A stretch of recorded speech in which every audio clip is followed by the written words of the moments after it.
وطن، شما را خانه‌تان، زمینتان، باغتان، مکتبتان و خویشاوندان نزدیکانتان انتظار است.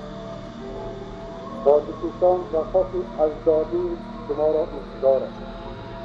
می‌دانم سرزمین افغان برای شما نشیمنگاه است، ولی یاد آورید خاک وطن از تخت سلیمان شسته است.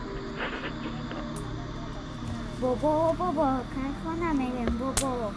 رفتیم خونه بابا. من زنده و سلامتم، همزین و فقط پدر.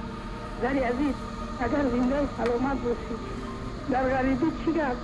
بیا در پاس فرزندانت در پدری کنم. میرم.